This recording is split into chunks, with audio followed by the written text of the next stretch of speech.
Assalamualaikum warahmatullahi wabarakatuh. Kembali lagi di channel Zona Bebas. Kali ini saya akan berbagi dan mengenali sosok asli dan fitnah Dajjal menurut Al-Quran. Kita sekarang berada di akhir zaman. Kiamat sudah dekat. Salah satu tanda kiamat adalah munculnya Dajjal. Ada Dajjal yang sebenarnya sebagaimana disebutkan dalam hadis-hadis sahih, dan ada pula anak buah Dajjal atau orang-orang yang memiliki karakter seperti Dajjal. Keduanya senantiasa menimbulkan fitnah, kerusakan, dan penyesatan.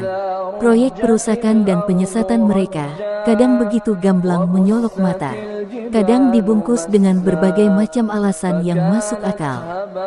Bagi umat Islam yang memahami Islam atau belajar tentang Islam, pasti mendengar berita tentang Dajjal. Karena hadis yang membicarakan tentang Dajjal sangat banyak dan kebenaran beritanya sampai ke tingkat mutawatir, periwayatan hadis yang disampaikan oleh orang banyak dari satu generasi ke generasi berikutnya. Dan hadis mutawatir dipastikan kebenarannya dan tidak ada yang mengingkarinya dari kalangan ulama.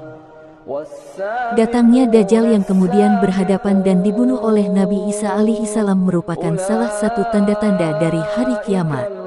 Bahkan Nabi Isa alaihissalam bukan hanya membunuh Dajjal, tetapi menghancurkan salib dan memerangi orang-orang kafir. Nabi Isa alaihissalam pada saat itu menjadi pemimpin yang adil dan mengikuti syariat Nabi Muhammad. Berita tentang turunnya Dajjal dan Nabi Isa alaihissalam adalah akidah yang harus diyakini oleh umat Islam secara keseluruhan, karena bersumber dari hadis sahih dari Rasulullah Shallallahu Alaihi Wasallam. Begitu besarnya bahaya fitnah Dajjal, sampai Rasulullah Shallallahu Alaihi Wasallam memerintahkan kepada umatnya untuk senantiasa berdoa dalam setiap salat agar terbebas dari fitnah tersebut. Dajjal menurut bahasa berasal dari kata dajjala, berarti berdusta dan menutup. Dajjalah hak bil batil artinya menutupi atau mencampur-adukkan yang hak dengan yang batil.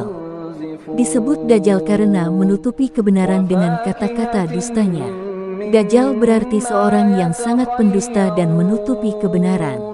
Sedangkan Dajjal yang disebutkan dalam hadis adalah satu makhluk khusus sebangsa manusia yang akan muncul di hari-hari menjelang kiamat, memfitnah manusia, dan mempunyai karakteristik khusus. Banyak lagi hadis-hadis yang menjelaskan ciri-ciri dan karakteristik Dajjal yang akan datang di akhir zaman. Dan dari beberapa hadis di atas dapat disimpulkan tentang sifat dan karakteristik Dajjal adalah makhluk dari bangsa manusia keturunan Yahudi. Ciri khas fisiknya, berambut keriting, mata kanannya buta, mata kirinya menonjol, di jidatnya tertulis kafir. Dajjal hadir untuk membuat fitnah yang menyebabkan orang beriman menjadi sesat dan kafir. Sebagaimana disebutkan dalam hadis, di samping ada Dajjal yang sebenarnya, ada juga manusia-manusia yang mempunyai karakteristik seperti Dajjal.